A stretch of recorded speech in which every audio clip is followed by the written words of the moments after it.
तो first question है define osmotic pressure. अब ऑस्मोटिक प्रेशर क्या होता है इसको चेक करते हैं। तो ऑस्मोटिक प्रेशर एक कॉलिगेटिव प्रॉपर्टी है और इसकी डेफिनेशन आपसे पूछी है, ये रही। The minimum external pressure applied on solution to prevent the entry of solvent molecules into solution through a semi-permeable membrane। यहाँ मैं अपने पास स्लाइड्स भी खोल लेता हूँ जिसमें डायग्राम्स भी होंगे तो थोड़ा और अच्छा समझ में आ जाएगा।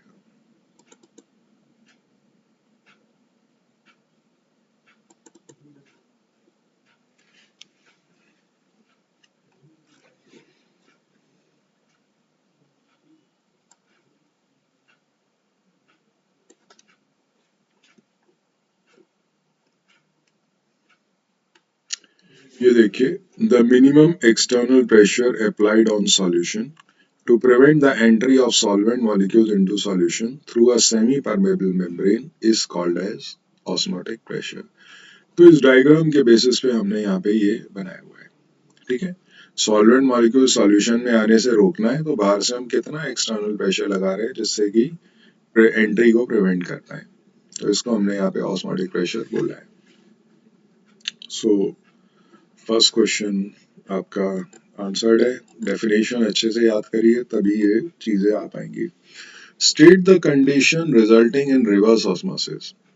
तो रिवर्स ऑस्मोसिस में कौन सी कंडीशन रिवर्स आपकी आती है, तो यहाँ पे ये देखिए कंडीशन लिखी हुई है, when external pressure becomes greater than osmotic pressure। जैसे ये जो प्रेशर है एक्सटर्नल प्रेशर ऑस्मोटिक प्रेशर से ज्यादा होगा तो यहाँ सॉल्यूशन से solvent particles semi permeable membrane से प्योर सॉल्वेंट की तरफ आना शुरू कर देंगे, तो उल्टा चलना शुरू हो जाएगा। अभी क्या है, सॉल्वेंट पार्टिकल ही मूव कर सकते हैं सेमी परमेबल मेम्ब्रेन में से from pure solvent to solution, लेकिन अब क्या होगा, सॉल्यूशन में से जो सॉल्वेंट पार्टिकल हैं वो इस तरफ आना शुरू हो जाएंगे अंडर प्रेशर। तो प्रेशर ग्रेडियंट में होगा, प्रेशर डिफरेंस की वजह से होगा, जिसे प्रेशर ग्रेडियंट कहते हैं, और इस प्रोसेस को हम रिवर्स ऑस्मोसिस बोलते हैं। तो कंडीशन ये, when external pressure becomes greater than osmotic pressure. इसके बाद है state routes law for binary solution containing volatile components. Volatile components के लिए राउट्स लॉ यहाँ पे चेक करते हैं।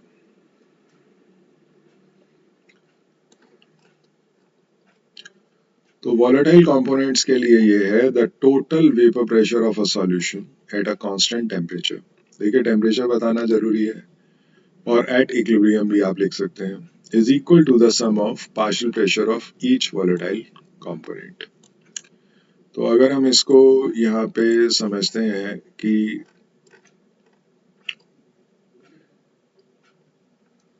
राउट्स लॉ क्या था वोलेटाइल कंपोनेंट के लिए, तो यहाँ पे देख लेते हैं।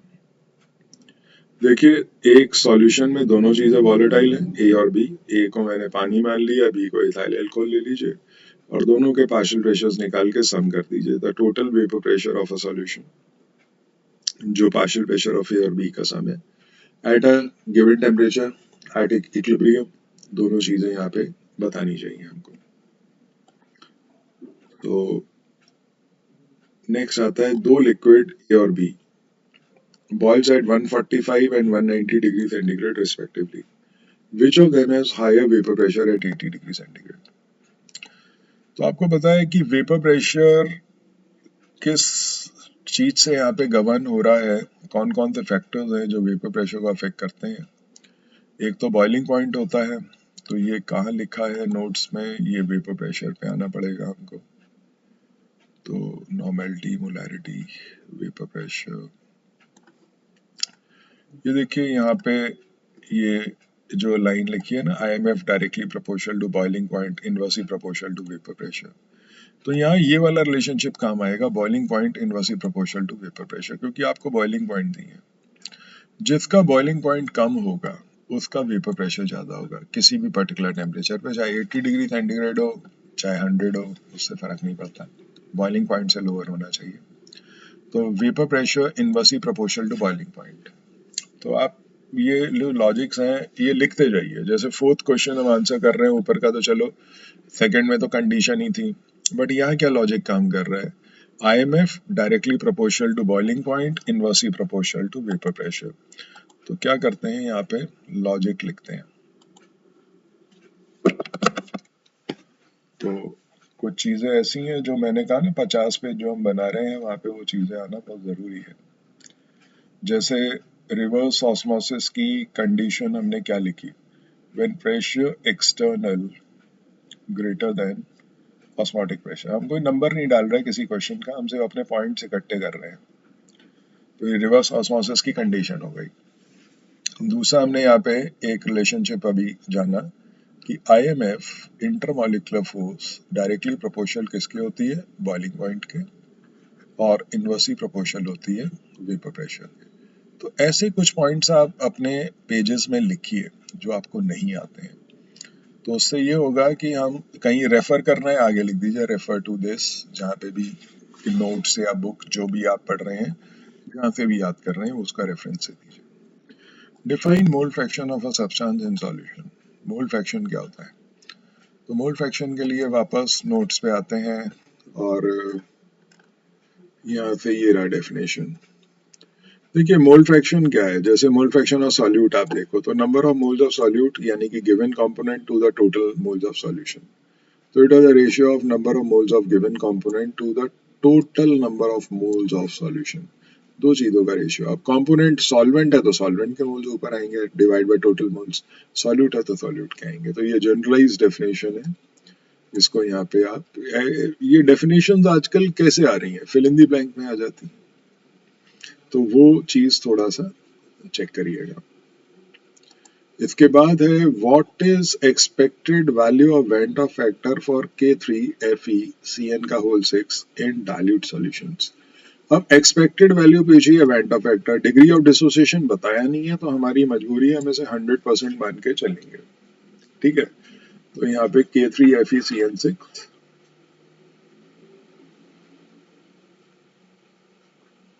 आपको लिख के कैसे करना है वो भी देख लीजिए। जब आप इसको डिसोसिएट करोगे, मान के चलिए अल्फा यहाँ पे 100% है, डिग्री ऑफ डिसोसिएशन 100% है, यानी कि पूरा का पूरा डिसोसिएट होगा। तो यहाँ पे I बराबर किसके हो जाएगा? N के। तो ये बन जाएगा 3 times K positive plus FeCN का होल 6। यहाँ पे कितना चार्ज आ जाएगा? 3 नेगेटिव, क्योंकि 3 पॉजिटिव बाहर है। तो टोटल यहाँ पे देखा जाए तो N की वैल्यू कितने आयंस मिल रहे हैं हमें एक मॉलिक्यूल से? 4। तो यहाँ पे आप फॉर्मूला जो लगाते हैं डिग्री ऑफ डिसोसिएशन वाला, I-1 अपॉन N-1, तो अल्फा की वैल्यू तो 1 है, तो I-1 बराबर यहाँ पे N-1 हम लिख सकते हैं। दैट मीन्स I बराबर है, बराबर कितना हो गया? 4। सो ऐसे करके आपको वर्किंग दिखानी पड़ेगी। एज्यूमिंग 100% अल्फा 100% ये आपने एज्यूम किया है, ये क्योंकि दिया ही नहीं है तो मानना पड़ेगा। तो इस तरीके से ये हो गया। 0.1 m molar solution of glucose and sodium chloride respectively, आपके मोलारिटी दी हुई है, उसके ग्लूकोज है, which one will have higher boiling point.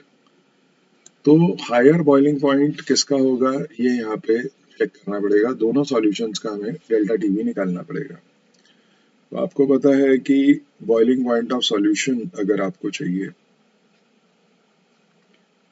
तो बॉइलिंग पॉइंट यहाँ पे आप सॉल्वेंट में, जो कि फिक्स है पानी,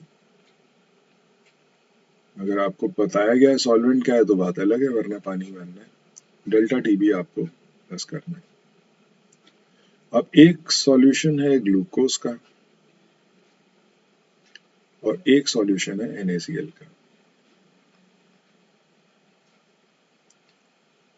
तो ग्लूकोज के सॉल्यूशन में आपको मोलालिटी, मोलल सॉल्यूशन 0.1 m दे रखा है, और यहाँ पे भी 0.1 m दे रखा है। दोनों में Kb की वैल्यू सेम होगी पानी के लिए, यहाँ पे भी Kb सेम होगा। ये वैल्यू होती है 0.52, क्वेश्चन में दी जाती है केल्विन केजी पर मोल। और यहाँ पे क्या चाहिए, अब यहाँ फार्मूला अगर हम लगाए हैं तो delta TB is equal to i into K b into m, ये फॉर्मूला हमने लगाना है। तो इस फॉर्मूले से अगर मैं डेल्टा टीबी ग्लूकोज के लिए इक्वेशन फ्रेम करता हूँ यहाँ पे, तो डेल्टा टीबी और नीचे मैं लिख देता हूँ जी ग्लूकोज इज इक्वल टू आई की वैल्यू कितनी है 1 इंटू के बी, मैं के बी रहने देता हूँ, वैल्यू नहीं लगाता, और मोलालिटी 0.1 दे रखी है वो लगा दी, डिवाइडेड बाय यहाँ पे डेल्टा टीबी, यहाँ पे NaCl लिखा इज इक्वल टू आई की वैल्यू कितनी है 2 हो जाएगी, और यहाँ पे आई जो है वो आपका 1 है, नॉन इलेक्ट्रोलाइट है, और यहाँ पे आई कितना है 2 है, 100% डिस्टिलेशन मानना पड़ेगा, into K b into molality same है, तो ये कैंसिल हो गया।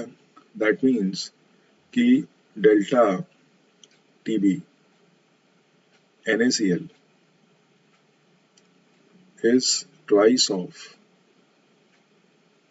delta TB glucose।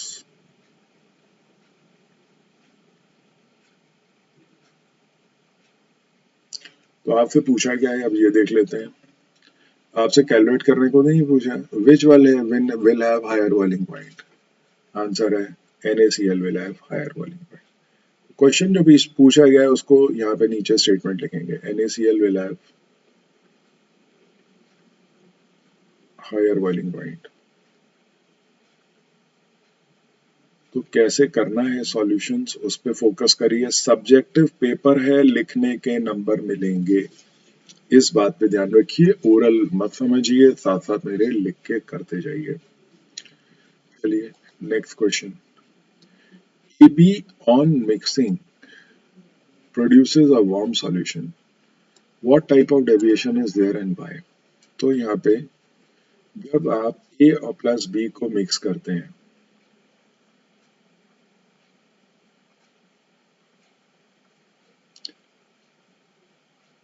आपने मिक्स किया है, रिएक्ट नहीं किया है, हमें कोई प्रोडक्ट नहीं बनाना, हमने दो चीजें मिलाई हैं बस एक बीकर में, तो ऐसे केस में हमें यहाँ पे बोला जाता है कि वार्म सॉल्यूशन, एक सॉल्यूशन तैयार हुआ और साथ में कुछ हीट निकल गई, that means delta H is equal to negative, तो तभी हम इसे वार्म सॉल्यूशन बोल रहे हैं। तो आपसे पूछा ये है A और B mix to produce a warm solution, what type of deviation is there and why।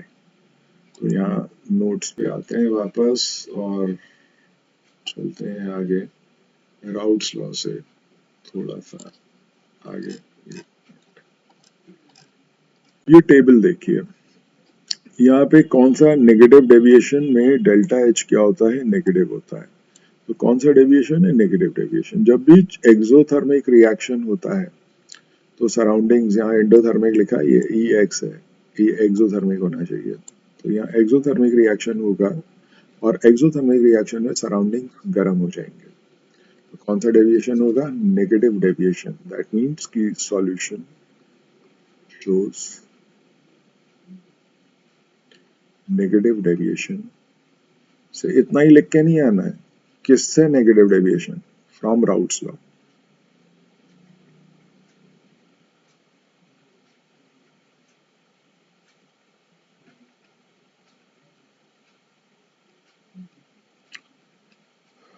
तो ये लाइन इंपॉर्टेंट है, negative deviation from Raoult's law. चलिए ये हो गया 8th क्वेश्चन। 9th पे आइए, give reason when 30 ml of ethyl alcohol and 30 ml of water are mixed, the volume of resulting solution is more than 60 ml। तो यहाँ पे आपने एक लिया इथाइल अल्कोहल और 8 लिया वाटर,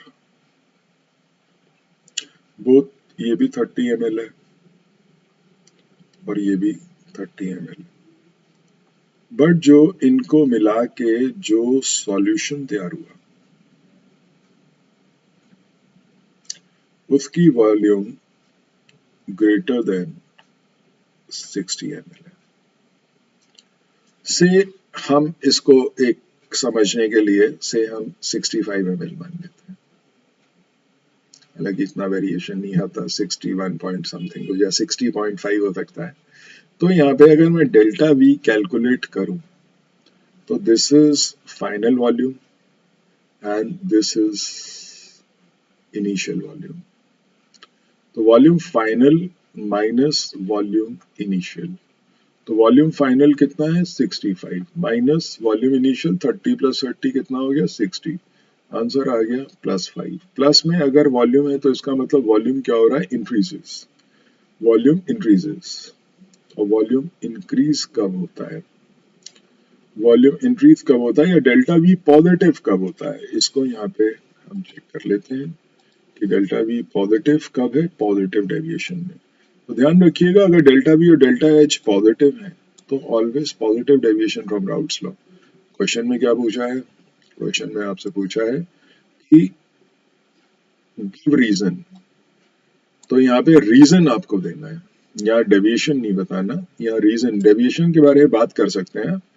तो solution shows positive deviation from Raoult's law because intermolecular force decreases, पहले ज्यादा थी बाद में कम हो गई, तो इसीलिए एक्सपेंशन हुआ। तो यहाँ पे इंपॉर्टेंट लाइन यहाँ पे लिखने वाली क्या है, जस्ट अ मिनट, हाँ यहाँ पे इंपॉर्टेंट लाइन लिखने वाली क्या है इस पर्टिकुलर पॉइंट में कि डेल्टा वी पॉजिटिव है, तो ये कौन सा डेविएशन शो कर रहा है, solution shows positive deviation from Raoult's law.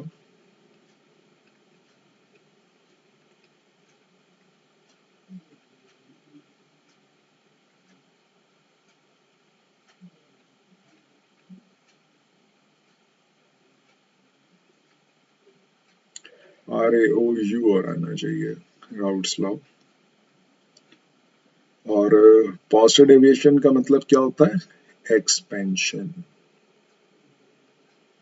Expansion हो रहा है। एक्सपेंशन क्यों हो रहा है, बिकॉज यहाँ पे IMF डिक्रीज हो रहा है on mixing, IMF decrease, intermolecular force decrease हो रही है ऑन मिक्सिंग, तो ये रीजन आपको देना, क्योंकि पार्टिकल्स के बीच की फोर्स अगर कम हो जाएगी, पार्टिकल्स के बीच की फोर्स जो है अगर कम हो जाएगी तो क्या होगा, दूर दूर हो जाएंगे, दूर दूर हो जाएंगे तो क्या होगा, एक्सपेंशन हो जाएगा मिक्स करने पर।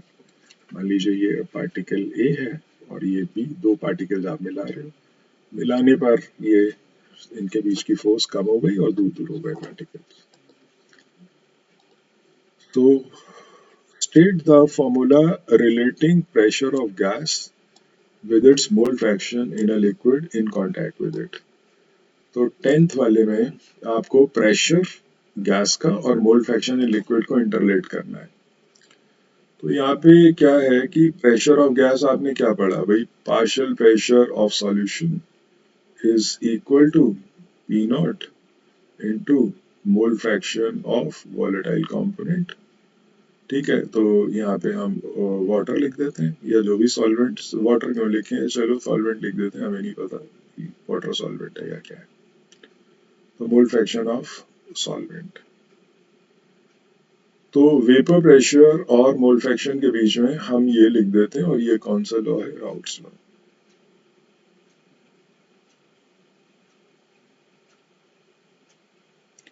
मैक्सिमम केस में हम ये ही करते हैं, देखिए क्वेश्चन को पढ़िए, formula relating pressure with mole fraction, सबसे पहले हमारे दिमाग में आता है राउट्स लॉ, और ये गलत है, बताता हूं क्यों। आप जरा ये पढ़िए, प्रेशर ऑफ गैस, वेपर तो का ही नहीं, गैस और वेपर में अंतर होता है ना, वेपर हर उस चीज की गैसीय स्टेट को कहते हैं जो रूम टेम्परेचर पे सॉलिड या लिक्विड है, जैसे पानी, पानी की गैसीय स्टेट वेपर है। गैस हर वो चीज है जो रूम टेम्परेचर पे गैसीय स्टेट में है, जैसे ऑक्सीजन, नाइट्रोजन। तो गैस का प्रेशर पूछा है और mole fraction in a liquid solution, तो ये हेनरीज लॉ है। जब गैस के बारे में बात करें ना प्रेशर के, तो हेनरीज लॉ लिखना है आपने।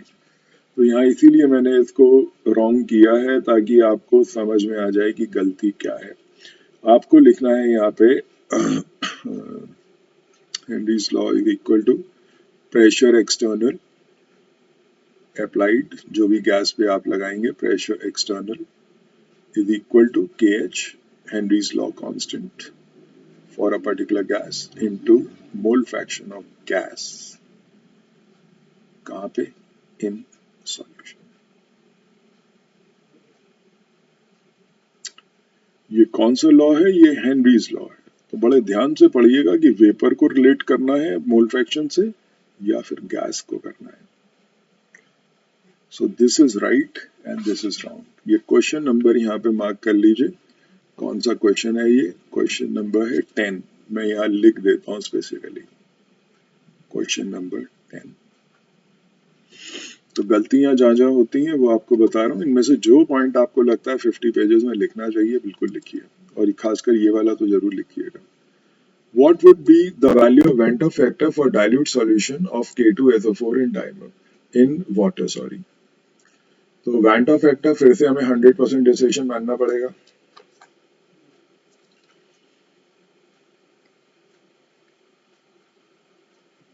K2SO4 रिवर्सिबल एरो, तो यहाँ पे 2K positive plus SO4 2 negative. यहाँ पे n की वैल्यू कितनी है? 3।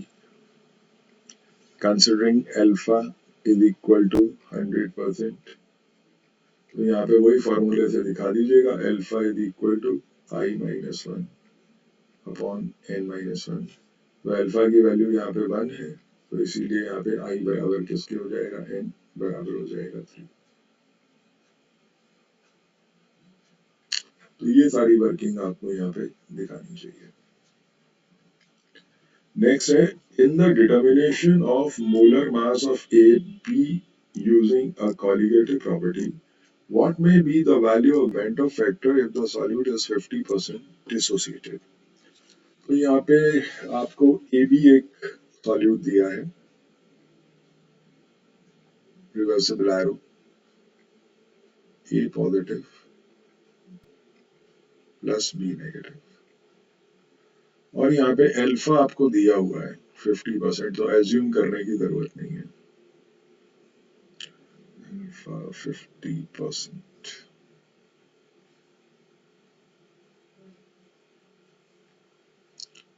जब आप इसको उसमें लगाएंगे न्यूमेरिकल में, तो आप इसको 50 डिवाइड बाय 100 करके लेंगे।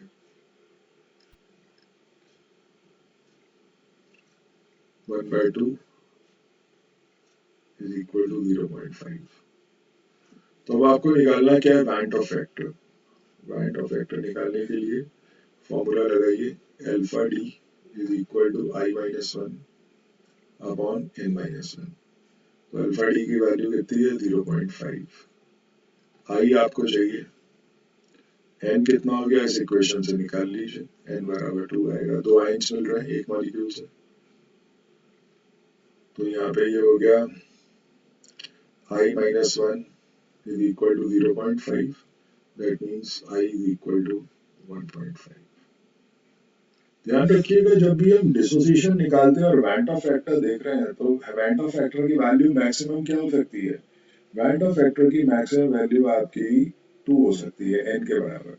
तो ये वैल्यू वैंट ऑफ फैक्टर की 1 से n के बीच में वैरी करनी चाहिए, n से बड़ी ना हो जाए। कभी कैलकुलेशन ऐसी आ रही हो तो देख लीजिएगा। तो 1 से n के बीच में, n की वैल्यू यहाँ 3 हो सकती है, 4 हो सकती है, 5 हो सकती है, बट इससे बड़ा नहीं हो सकता, इसके बराबर हो सकता है बस। तो रेंज हमें पता होना चाहिए। How is the molarity of solution different from molarity? भाई मोलैरिटी इंडिपेंडेंट ऑफ टेम्परेचर है, मोलैरिटी डिपेंडेंट ऑफ टेम्परेचर है। तो मोलैरिटी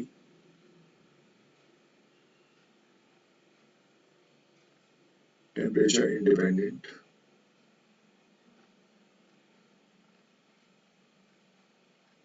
सबसे बड़ा डिफरेंस और मोलारिटी टेम्परेचर डिपेंडेंट।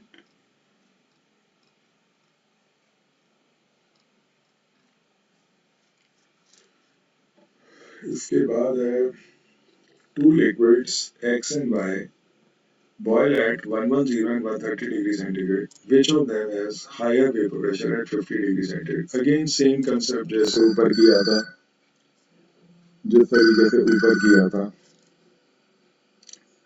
आप ट्राई करो, देखो क्या था क्वेश्चन। तो यहाँ पे X का वेपर प्रेशर हायर होगा क्योंकि पीछे एक हमने रिलेशनशिप देखा था that IMF directly proportional to boiling point inversely proportional to vapor pressure, same concept यहाँ पे। कंसेप्ट्स को देखिए, कंसेप्ट रिपीट होते हैं, क्वेश्चंस तो चेंज होते रहेंगे। Why is the elevation in boiling point of water different from the following solutions? अब यहाँ पे 0.1 NaCl है और 0.1 मोलर शुगर है। अगेन मोलारिटी या मोलारिटी सेम है। डाइल्यूट सॉल्यूशंस के केस में ना कभी मोलैरिटी दी गई हो और आपको डेंसिटी ना दे, कोई मोलैरिटी निकालने का कोई तरीका नहीं है, तो आप डाइल्यूट सॉल्यूशंस के लिए लिख सकते हैं for a very dilute solution molarity is equal to molarity. ये बात ध्यान रखना। ये बात मतलब एप्लीकेबल हो जाता है कुछ केस में, हालांकि 100% सही तो नहीं है, मैं ये तो नहीं कहता 100% सही है, but in case of very dilute solution ये याद रखिए, कभी फंस गए तो क्या करोगे। in case of a very dilute solution, a very dilute कह लीजिए, तो उस केस में आप ऐसा कर सकते हैं, मान सकते हैं, अप्रोक्सीमेशन आ जाएंगे आंसर में और कुछ नहीं है। मोलैरिटी को मोलैरिटी के बराबर मान लीजिए,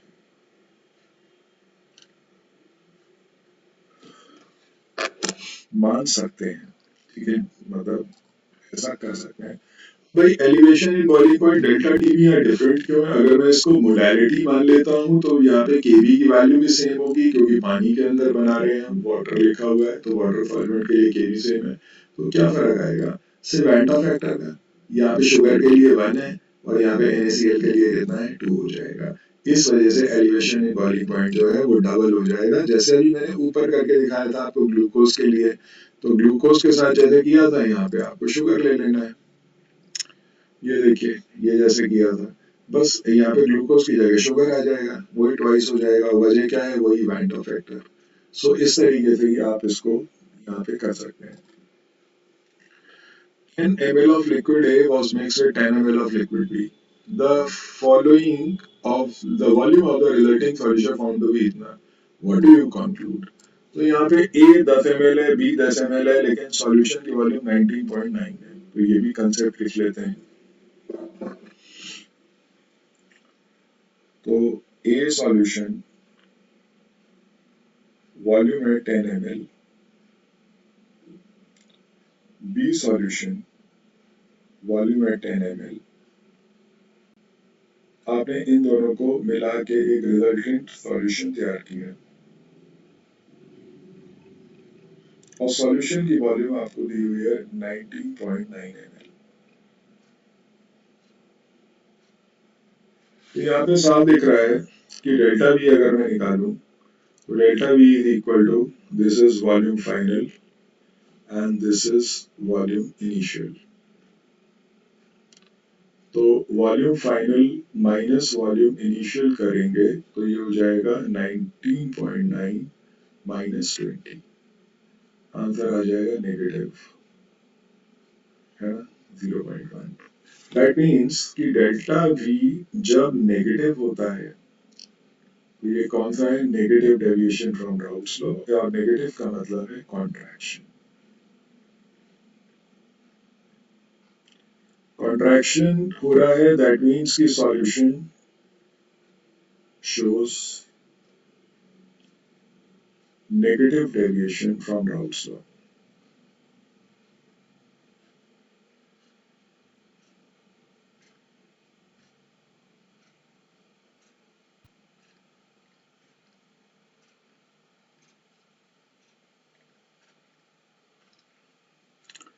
forms shows negative deviation from outslop.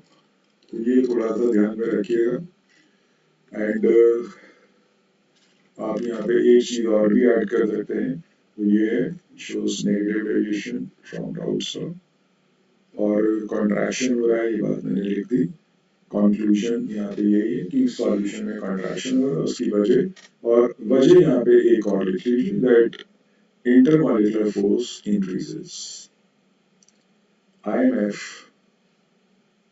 यहाँ पे इंक्रीज हो रहा है कॉन्ट्रैक्शन की सबसे बड़ी वजह है नेगेटिव डेविएशन में इंक्रीज होता है IMF पार्टिकल्स यहाँ पे दूर दूर है ए और बी अब इनके बीच की फोर्स अगर बढ़ गई तो ये क्या होंगे पास पास आ जाएंगे तो ये पार्टिकल्स थोड़े पास आ गए उस वजह से क्या हो गया कॉन्ट्रैक्शन तो जहाँ पे आपने नेगेटिव डेविएशन अभी पढ़ा था वहाँ पे आप चेक कर सकते हो वहाँ पे आपको मिल जाएगा next question define Henry's law about the solubility of gas in liquid चलिए हेनरी लॉ दिखाते हैं आपको कहाँ लिखा हुआ है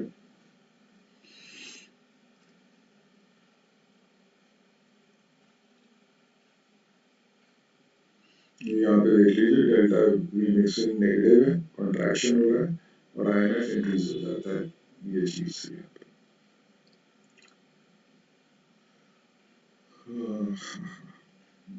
हेनरीज लॉ की डेफिनेशन याद कर लीजिए the partial pressure of a gas is directly proportional to the partial pressure of a gas is directly proportional to mole fraction of gas in solution तो जो आप यहाँ पे प्रेशर अप्लाई कर रहे हैं प्रेशर अप्लाई करने से मोल fraction of gas in solution आपका बढ़ जाता है ये चीज आपको समझानी है partial pressure of a gas gas की बात हो रही है वेपर की बात नहीं हो रही is directly proportional to mole fraction of gas in solution तो mole fraction of gas in solution के डायरेक्टली प्रोपोर्शनल है ये ध्यान रखना और हेनरीज लॉ कांस्टेंट जो होता है हर गैस के लिए डिफरेंट होता है तो डेफिनेशन क्या याद करनी है now what are azeotropes give one example तो वो भी देख लेते हैं यहाँ पे ये आपकी नोट्स में भी लिखा होगा कहीं ना कहीं वो भी आप वहाँ पे चेक कर सकते हो तो देखिए एजियोट्रोप क्या होते हैं तो मैं डेफिनेशन आपको जो बोलूंगा वो सेकंड वाली ये वाली डेफिनेशन याद करने को कहूंगा जो सेकंड नंबर पे लिखी है those mixtures which are same composition in liquid phase as well as in solution are called as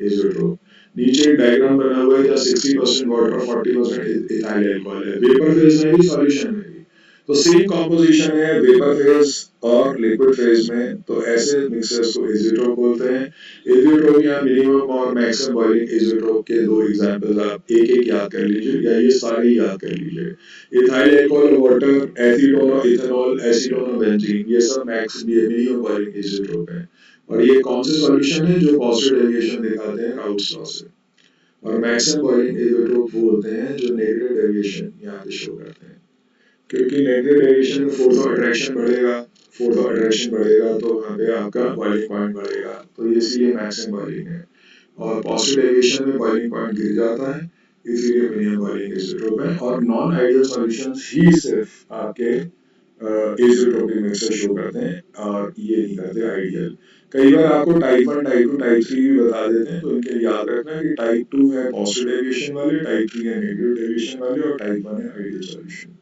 फिलहाल क्वेश्चंस में काफी कुछ चीजें कवर अप कर दी एग्जांपल के साथ mention one large scale use of phenomenon called reverse osmosis तो reverse osmosis के क्या यहाँ पे आपके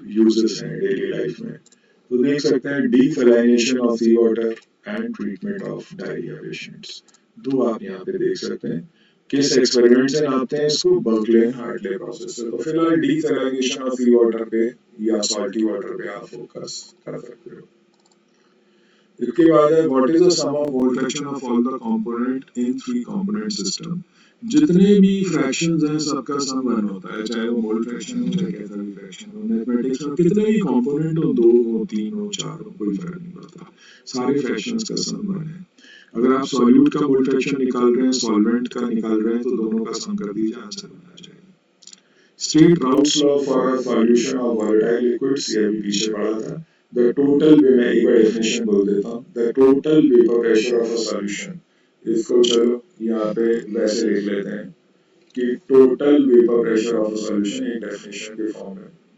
total vapour pressure of a solution is equal to the sum of partial pressure of each volatile component ए और B कुछ भी मान लीजिए और बस ये ध्यान रखना टेम्परेचर कांस्टेंट होना चाहिए और यहाँ पे इक्विलिब्रियम होना चाहिए वेपर और लिक्विड के बीच में। तो ये बातें यहाँ पे आपको ध्यान में रखनी है। And what happens when blood cells are placed in pure water. जब ब्लड सेल्स प्योर वाटर में आप डालोगे तो हाइपोटोनिक सॉल्यूशन है और हाइपोटोनिक सॉल्यूशन जो है वो यहाँ पे आपका क्या होगा, सेल उसमें स्वेल अप होके बस्ट हो जाएगा। Just what will be what which will have higher boiling point, 0.1 NaCl solution और 0.1 m BaCl2 solution, ये आपको पूछा है। देखिए बॉइलिंग पॉइंट की बात हो रही है, कौन सा हायर है, तो ये आपको जस्टिफाई करना पड़ेगा। NaCl 0.1 m मैं इसे मैं मोलर मान के चलूंगा डाइल्यूट सॉल्यूशन को, क्योंकि मोलैरिटी मुझे दी गई है। डेंसिटी है नहीं कि मैं यहाँ से मोलैरिटी से कैलकुलेट कर सकूं, तो उसके लिए डेंसिटी की जरूरत पड़ती है, इसलिए यहाँ पे हम लिख सकते हैं कि मोलैरिटी को मोलैरिटी ही मान रहे हैं। तो चलिए करते हैं इसको।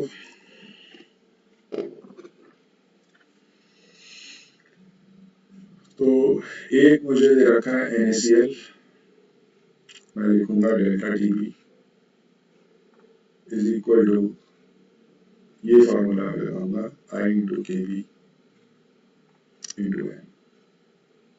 तो एक फॉर्मूला मैं लिखूंगा NaCl के लिए, delta TB is equal to NaCl। तो यहाँ पे I की वैल्यू क्या हो जाएगी, 2 हो जाएगी, 100% डिस्टिलेशन मान के चलेंगे। Kb की वैल्यू जो भी है सॉल्वेंट के लिए वो सेम रहेगी, सॉल्वेंट पानी है तो 0.52 और मोलैरिटी यहाँ पे मेरे को 0.1 दी हुई है। आई थिंक सो 0.1 ही है, यस 0.1 और डिवाइडेड बाय यहाँ पे डेल्टा टीबी BaCl2, जहाँ I की वैल्यू 3 हो जाएगी क्योंकि 3 आयंस हैं, इंटू Kb इंटू 0.1। तो देखिए क्या कट रहा है यहाँ पे, ये पूरा टर्म आपका कट रहा है, इज इक्वल टू, ये रह गया डेल्टा टीबी और NaCl into 3 is equal to delta TB BaCl2। तो आप देख सकते हैं कि बेरियम क्लोराइड का यहाँ पे, एक मिनट गलती हो गई है यहाँ पे, ये 3 से मल्टीप्लाई होगा तो ये 2/3 ये निकल के आ जाएगा, तो इसको चेक कर लीजिएगा। BaCl2 ये 3/2 हो जाएगा, तो 1.5 टाइम्स हो गया, ये याद रखिएगा। ये इंटू 2 हो जाएगा, इंटू 3 हो जाएगा, तो ये तो सही हो गया, 2 भी नीचे लाना है तो 1.5 टाइम्स। अब आपको इक्वेशन में ऑब्जेक्टिव आते हैं ऐसे कि बताइए क्या रिलेशनशिप है, और ऐसा एक आंसर वहाँ पे आपको दिया होगा, डेल्टा टीबी BaCl2 3/2 की जगह वहाँ लिखा होगा 1.5, तो आप आंसर ढूंढ लीजिएगा जैसे कि चॉइसेस हों गिवन, ये आ सकता है।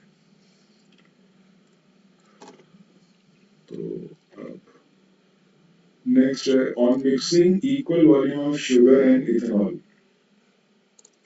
what type, sorry, sugar, water and ethanol, what type of deviation would you expect from Raoult's law? तो राउट्स लॉ से कौन सा आप यहाँ पे डेविएशन एक्सपेक्ट करते हैं? तो अभी हमने पीछे पढ़ा था कि पॉजिटिव डेविएशन एल्कोहल और वाटर शो करता है। एल्कोहल बदल सकता है, एल्कोहल प्रोपेनॉल ले लें, ब्यूटेनॉल ले लें या कोई और एल्कोहल ले लें तो वो ले सकते हैं। एल्कोहल और वाटर हमेशा positive deviation from Raoult's law show करते हैं, ये बात ध्यान रखिएगा। what type of deviation, water and ethanol, अगर ये यहाँ पे लिखना है तो इसको ऐड कर लेते हैं। आप दो कॉलम बनाइएगा, अपने आप याद रखिए पॉजिटिव डेविएशन के क्या एग्जाम्पल आप देख सकते हैं, और ऐसे ही नेगेटिव डेविएशन के कम से कम 2 एग्जाम्पल्स याद कर लीजिए, 2 3 जो अभी मैंने इजी टॉप में भी आपको दिखाए थे। तो यहाँ एक एक एग्जाम्पल मैं आपको याद करने को जरूर कहूँगा। अल्कोहल कोई भी हो सकता है प्लस वाटर, और यहाँ पे नेगेटिव डेविएशन है क्लोरोफॉर्म प्लस एसीटोन।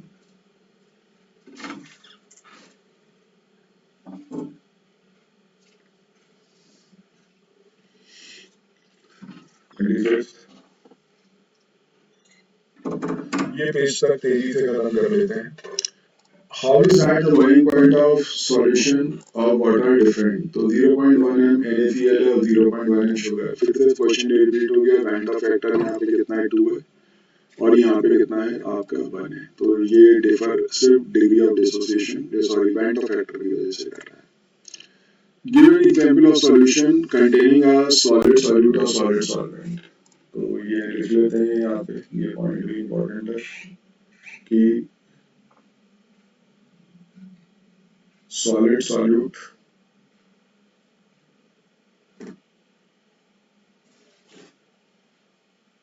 और प्लस सॉलिड ही सॉल्वेंट है.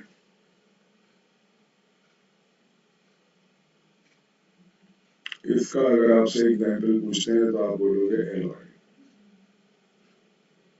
एलॉय जब बनाए जाते हैं तो मोल्टेन फॉर्म में मेटल को लाके यहाँ पे, और इसका एग्जाम्पल आपसे पूछें तो ब्रास ब्रॉन्ज कुछ भी दे दीजिए. जो भी एलॉय आपको याद रहे वो दे दीजिए. मेटल्स को पिघला के मिलाते हैं, होमोजेनियस सॉल्यूशन बनाते हैं और फिर यहाँ पे What is the cook? Why is the cooking temperature in pressure cooker higher than in open pan? देखिए ओपन पैन में जो टेम्परेचर है वो कौन रेगुलेट करता है? Atmospheric pressure. ये कंडीशन आपको पता होनी चाहिए. 27th क्वेश्चन जैसे है कि एट बॉइलिंग पॉइंट आपका वेपर प्रेशर जो है वो एटमॉस्फेरिक प्रेशर के बराबर होता है. अब ओपन पैन में होगा ना ये. तो अब आपने क्या किया, प्रेशर कुकर में आपने ऊपर से ढक्कन लगा दिया और वेट भी डाल दिया. तो प्रेशर कुकर के अंदर क्या होगा, जो इंटरनल प्रेशर होगा, जो वेपर प्रेशर, अब जब उसके बराबर हो जाएगा इंटरनल प्रेशर के, वो बॉइल करेगा. इंटरनल प्रेशर ज्यादा है इसीलिए कुकिंग टेम्परेचर जो है प्रेशर कुकर में हाई हो जाता है in open pan, because internal pressure is greater than automatic pressure. तो in pressure cooker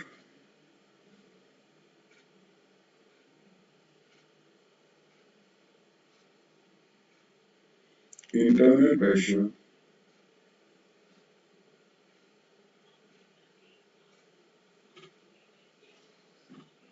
is greater than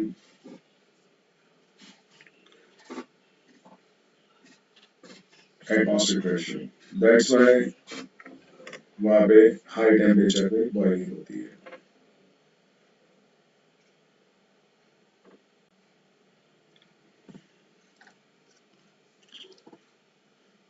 Solution A is obtained by dissolving 1 gram of urea in 100 gram of water, and solution B is obtained by dissolving 1 gram of glucose in 100 gram of water. Which solution will have higher boiling point and why?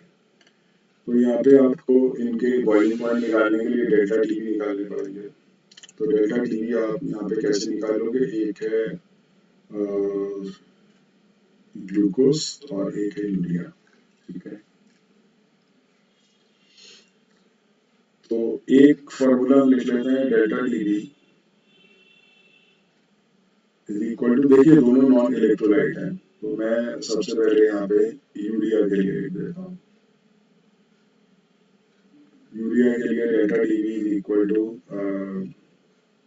के V into small W कितना है 1 upon M. यहाँ पे urea का 60 होता है आपको पता है, और वेट ऑफ सॉल्वेंट यहाँ पे 100 ग्राम दिया है इंटू 1000. ऐसी मैं एक इक्वेशन बना लेता हूँ, डेल्टा टी बी फॉर क्या था, ग्लूकोज.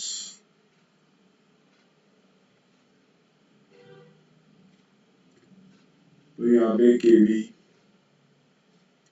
इंटू 1 ग्राम आपने लिया है, ये भी मोलर मास है 180 इंटू 1000 ऊपर, और ये भी 100 ग्राम पानी के अंदर बनाया गया है. दोनों को कंपेयर कर लेते हैं. केवी से केवी कैंसिल, बाकी ये वाले टर्म भी आपके कैंसिल हो गए. तो यहाँ पे अब क्या बचा, delta TV urea upon delta TV glucose is equal to, ऊपर आ जाएगा 180 और नीचे आ जाएगा 60, 60 बंदा 63 था। दैट मीन्स कि डेल्टा टीबी जो यूरिया है, it is 3 times greater than delta TB glucose. अब आप सोचोगे कि यहाँ तो बेंटा फैक्टर भी नहीं है, फिर भी अंतर आ रहा है, क्यों आ रहा है? मॉलिक्यूलर वेट, ध्यान रखिएगा जो कॉलिगेटिव प्रॉपर्टी है वो directly proportional to number of particles तो होती है, लेकिन अगर आप पार्टिकल्स का नंबर सेम है तो वहाँ पे आपका inversely proportional to molar mass होती है। अब आप खुद सोचो, मैं पार्टिकल्स से भी जस्टिफाई कर सकता हूँ, कैसे? अगर मैं नंबर ऑफ मोल्स निकालूं यूरिया के, number of moles of urea, number of moles of urea क्या होगा? 1 डिवाइडेड बाय 60। और अगर मैं यहाँ पे नंबर ऑफ मोल्स निकालता हूँ किसके? ग्लूकोज के, तो ये हो जाएगा 1 ग्राम। वजन कितना है? 1 gram divide by molecular weight 180। तो किसका आंसर ज्यादा आएगा? इसका आंसर आपका ज्यादा आएगा, क्योंकि डिनोमिनेटर छोटा है या डिनोमिनेटर बड़ा, ये आंसर छोटा आएगा। जहाँ नंबर ऑफ मोल्स ज्यादा होंगे वहीं तो नंबर ऑफ पार्टिकल ज्यादा होंगे, इसीलिए उसकी क्वालिटेटिव प्रॉपर्टी ज्यादा है, इसीलिए इसका वर्किंग पॉइंट ज्यादा है। तो कितना है वो भी एग्जैक्टली हमने यहाँ पे कैलकुलेट करके बता दिया, 3 गुना। तो जिसका डेल्टा टी भी ज्यादा होता है उसका यहाँ पे वर्किंग पॉइंट भी ज्यादा होता है। Why does molarity of solution remain unchanged with change in temperature while it in molarity changes? Because यहाँ पे वॉल्यूम टर्म नहीं है, मोलारिटी के फॉर्मूले में वॉल्यूम टर्म नहीं है। आप फॉर्मूला लिख के देख लीजिए, मोलारिटी में वॉल्यूम टर्म आता है, volume is directly proportional to temperature, और यहाँ मास है तो मास इंडिपेंडेंट ऑफ टेम्परेचर होता है। When is the value of Van't factor more than 1? Van't factor greater than 1 कब होता है? ये तब होता है जब डिसोसिएशन होता है। वैंट ऑफ फैक्टर आई की वैल्यू लेस देन 1 है तो एसोसिएशन, ग्रेटर देन 1 है तो डिसोसिएशन, और 1 है तो नो चेंज, मतलब कोई ना तो वहाँ डिसोसिएशन हो रहा है ना एसोसिएशन, नॉर्मल सॉल्यूट है। What do you understand by colligative property? Those properties which are directly proportional to number of particles of solute but independent of nature of solute. Define an ideal solution. Ideal solutions वो होते हैं जो Raoult's law follow करते हैं, but ये definition नहीं है। तो आइडियल सॉल्यूशंस वो हैं जो राउल्स लॉ फॉलो करते हैं। यहाँ मैं डेफिनेशन आपको दिखा देता हूँ एग्जैक्ट, क्योंकि मन से बनानी तो नहीं चाहिए। तो आइडियल सॉल्यूशंस की डेफिनेशन ये है कि जहाँ पे force of attraction before mixing और आफ्टर मिक्सिंग आपकी सेम रहती है।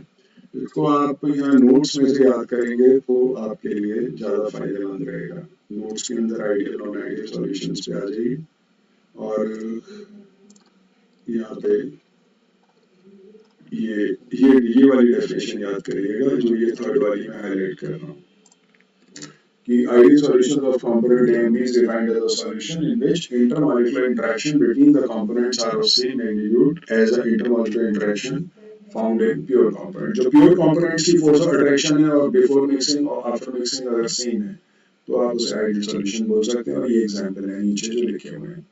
अब आपसे क्वेश्चन में ये पूछा गया है कि इनकी कैरेक्टरिस्टिक बताइए, लास्ट क्वेश्चन है ये आज जो हम कर रहे हैं।